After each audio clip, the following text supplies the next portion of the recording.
Hello out there, and today guys we're going to be beginning a complete collection update video, and I'm really excited to do this. It's been a very long time, well over a year since I did something like this, and it's just a matter of logistics and getting everything organized and in one place, but I wanted to do it now because I'm going to be really sort of slimming down the collection and getting rid of a lot of stuff and trying to just streamline some things and yeah, so a lot of this stuff won't be here in the next 6 months, and so I wanted to get it on video now. And today, part one is going to be all about the Spydercos, the Kershaws, ZTs, Kaisers, and a few other odds and ends. And then the next part will be like Benchmades, CRKTs, and a few other, brands of odds and ends. And, there's just a lot of brands where I only have one or two knives from, and so that's what I mean by odds and ends. Just trying to hit everything and leave nothing out. So let's get started, and I'm going to try to keep it as brief as I possibly can so that we can get through as much as possible. But if there is anything that you want to know more about, anything that you haven't seen a review from me regarding, definitely let me know in the comments down below. I can shoot you a message or maybe do a video because I'm always looking for more content. So yeah, number one, getting into the Spydercos, the first thing we're going to talk about is the Spyderco Sage 5. Yeah, this is the knife that started it all, the knife that began the channel, so I definitely need to start with it here. This has the Collector's Club number 90, and a few of these knives will have that, but you will see over the course of this that I don't have that many Spydercos, so a lot of them that do end up on the channel don't end up in my personal collection long term. So this knife though, can't say enough about it. Beautiful knife, S30V, love the compression lock, just a classic. The next one is the Centofanti III. The Centofanti III is a pretty special knife because it was given to me by my wife, and I love this design. I think it's superior to the Delica in almost every way except for the fact that it has pinned together construction. So if they would give this like a Torx screw and made this capable of being disassembled, it would be an absolute home run. And I'd love for them to do that, do more with this design. Next is another gift from the wife. Here is the Des Horn. This one is discontinued. It really wasn't a popular knife at any point. It was an S30V, a nice little gents carry though, and what I really like about it is how symmetrical it is. So yeah, it just has a very sleek design. Yeah, slim, super lightweight. So yeah, there is that one. And now let's get into the Tenacious and the Persistent and the Ambitious. And starting from the bottom up, all three of these have been modded. A lot of the knives you'll see today have been modded. But this one, the Ambitious, this has scales from Quinn Carved Designs. And then I did the etch and also the polishing. So yeah, I don't really carry this knife much, but I really like the way the etch came out. The Persistence was actually, I think, the second acid etch I ever did, so it was more like experimental than anything else. But yeah, it's fine. And then over here, I purchased a glow-in-the-dark backspacer, because why not? The clip actually came out pretty cool. So there's that. And then this one right here is a gift. This was from my buddy, the Lawn Ranger. This is the Tenacious with the red checkered G10.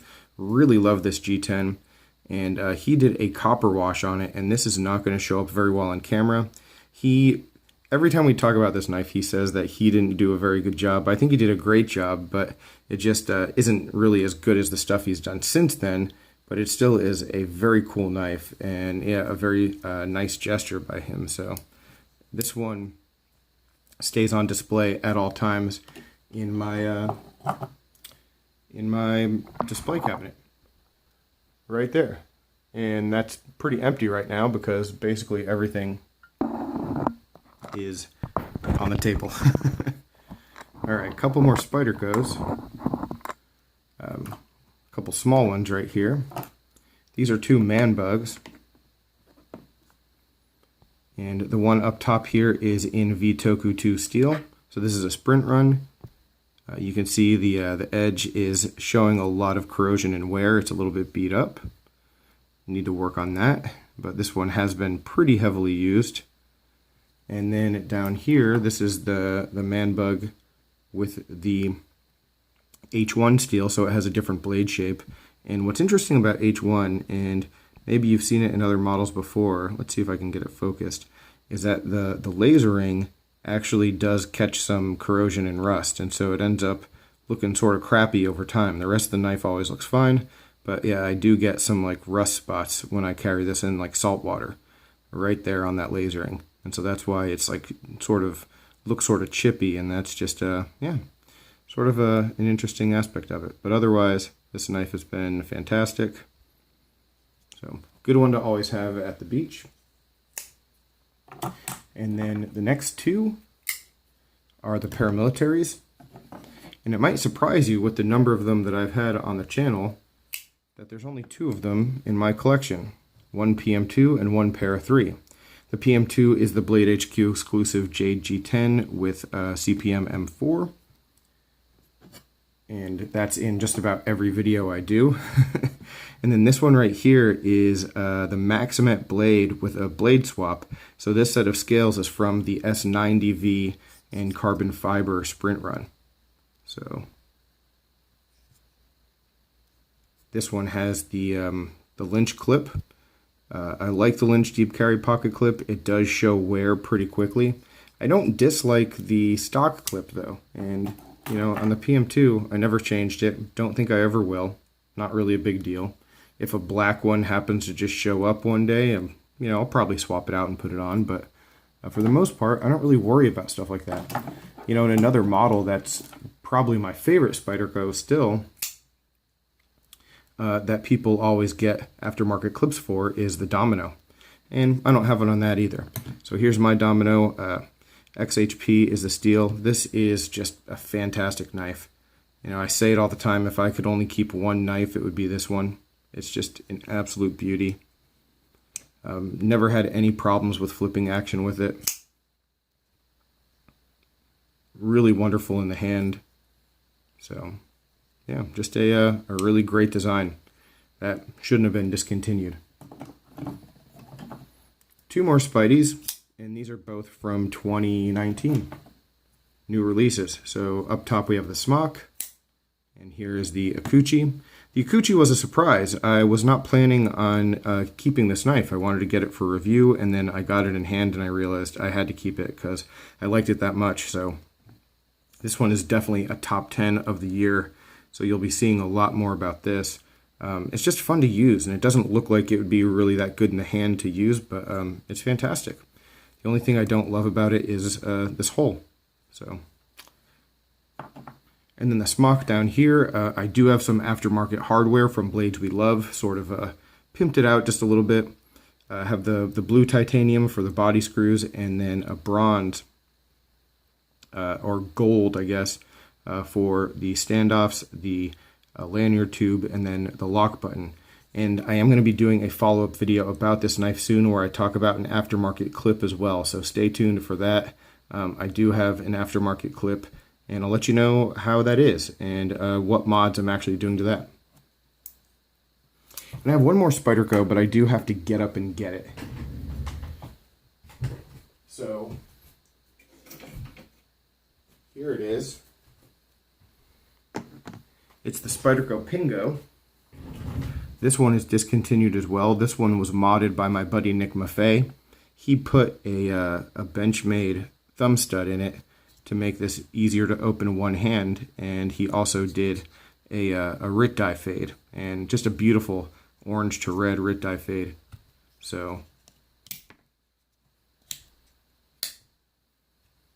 pretty cool little knife, good slip joint, like a slip joint with a pocket clip. So yeah, that's a fun one.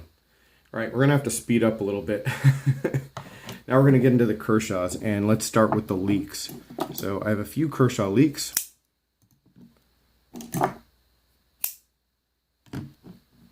So the one up top is the blue and black like smoke pattern. That one is the liner lock. And then beneath it is just a standard leak that I did the acid etch on. Beneath that is, this is the random leak. And this one has purple hardware, and it was modified, stone washed.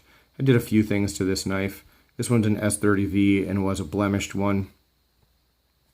Yeah, if you can find one of these without the serrations, then you've hit the jackpot, definitely. So if you find that, hold on to it. I do have one more leak that I found, actually, and it was all busted up, and I tried to save it and do some mods on it and bring it back. Didn't really work out, but it's here, so I'm showing you. Let's get into some good budget stuff. Here's the Westin. I've said a number of times that this is my favorite budget knife, period, and honestly, I don't think I've really come across anything to completely get me off the Westin. This knife is excellent. Has like a skyline-ish kind of blade, but just wonderful action, good in hand. So for 20 bucks, I really have not seen many better value knives than this. Here's one from 2019. This is the Decibel. This is one of those knives that looks like it shouldn't be good, and then it's just excellent. So I've done a review on this one, probably my biggest surprise of the year, and just how much I enjoy this knife and how functional it is, despite being this like futuristic kind of almost novelty looking knife. So very impressive there. Here's a very overlooked budget one from Kershaw. This is the Method, one of my favorite knives from the past year. This one is a yen to anzo design, just excellent, nice and snappy action. Reminds me of some Browse designs, but you know, definitely a lot cheaper at like the $25 price point. The next three are ultra budget.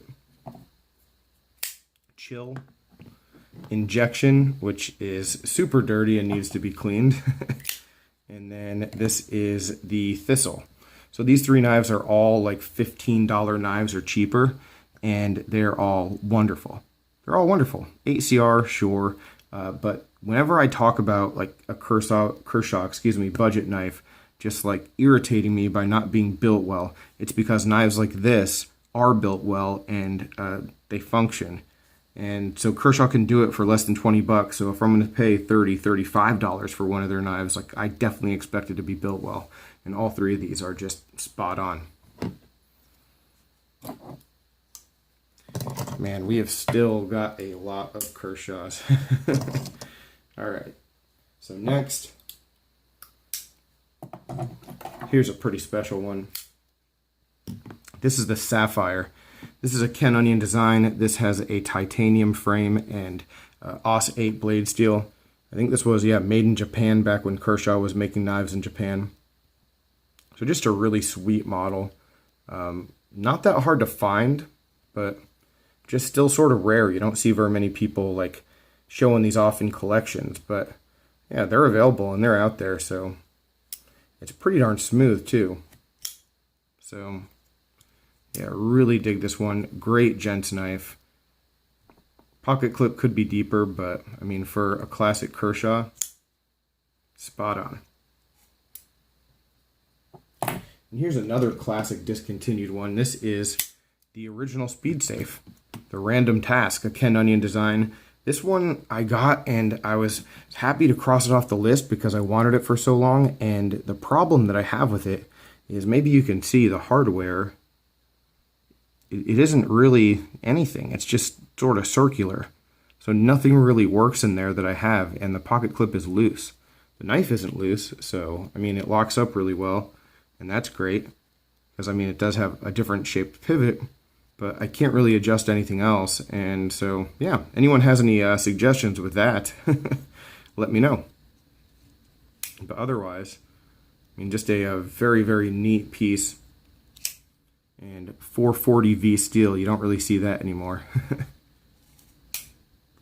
The next two are regional exclusives. So here is the Tension, and here is the Beacon.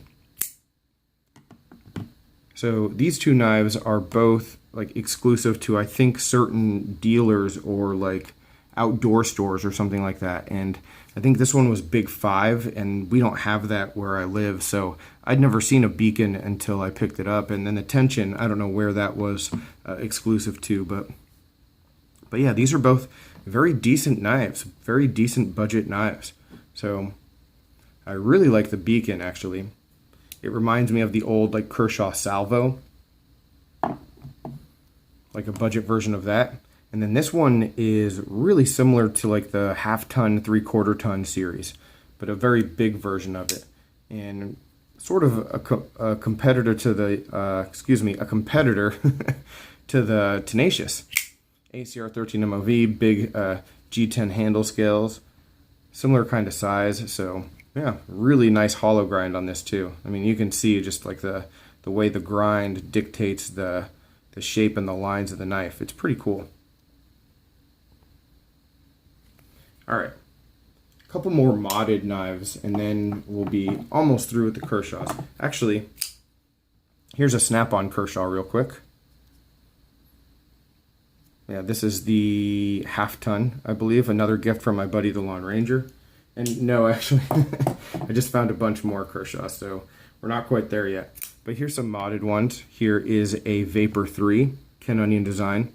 Did a high polish on the blade and then an acid etch down here. See if we can catch that in the light. So there's that.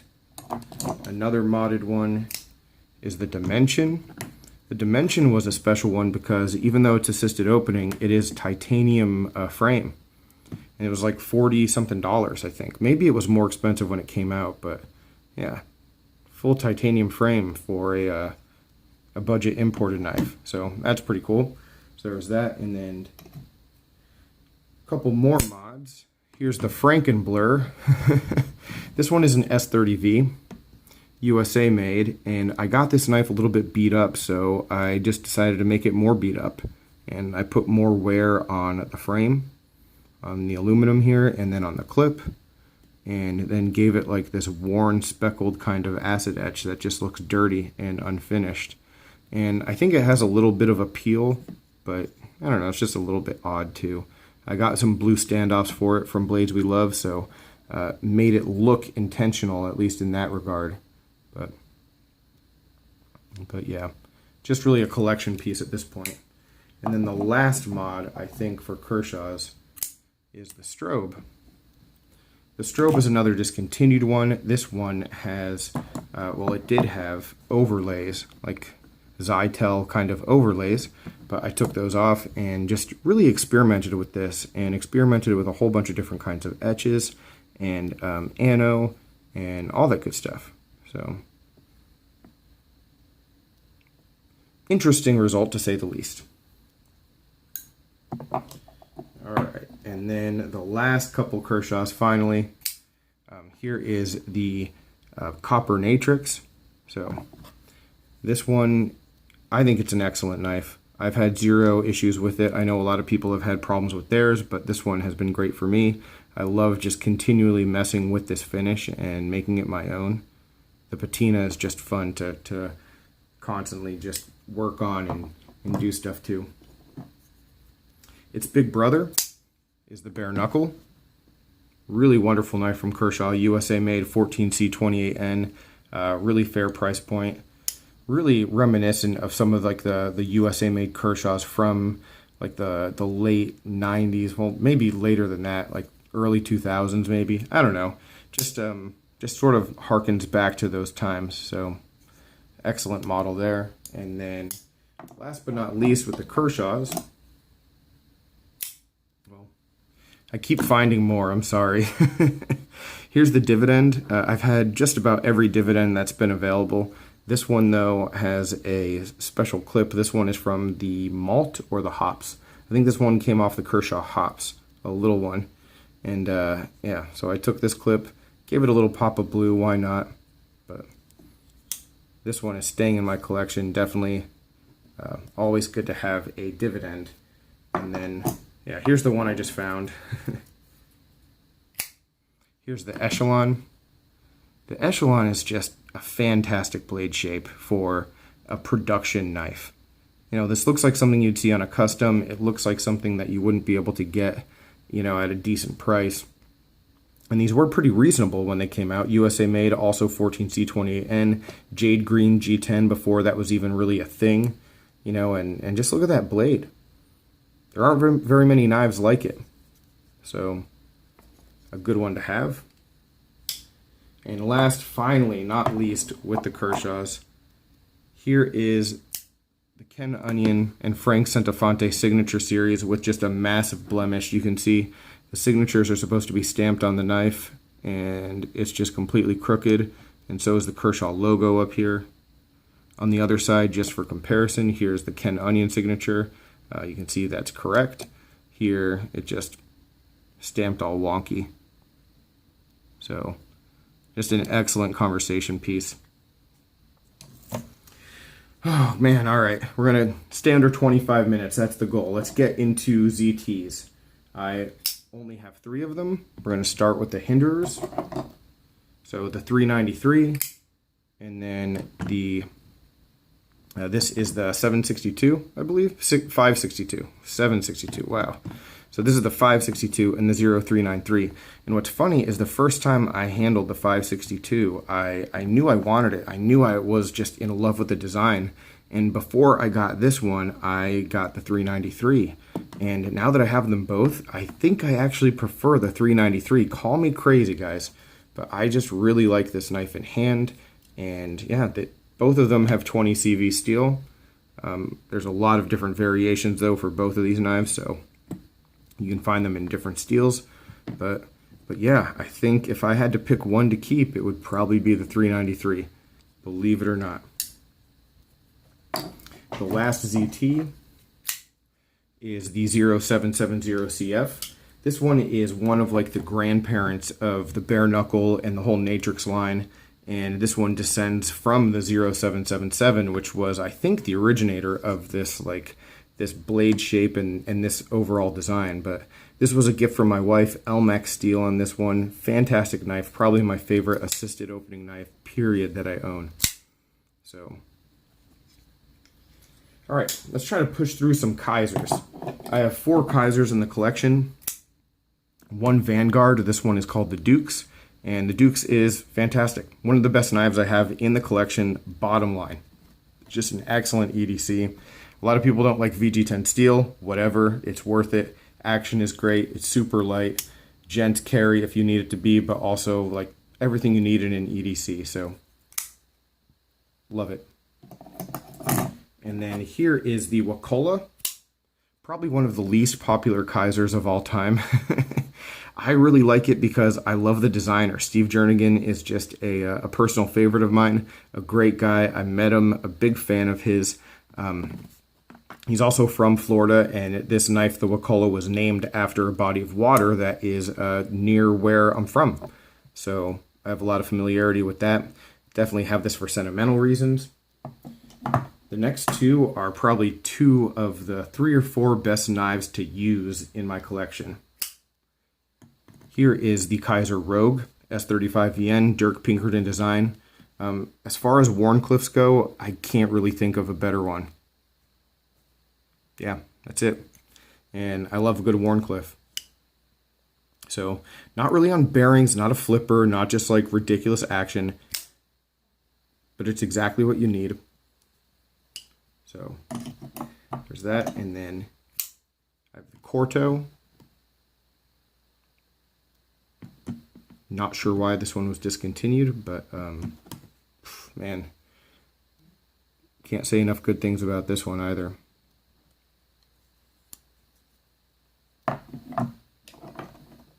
And then finishing up part 1 of this video with Tucson knives. This on the bottom here is the Tucson 67, I believe, and then this is the 111. Review on the 111 is coming soon. The 67. Actually, I did a video about the designer of this knife, and I'm going to be posting that relatively soon. So more on both of these very soon. So that's all I got for today, guys.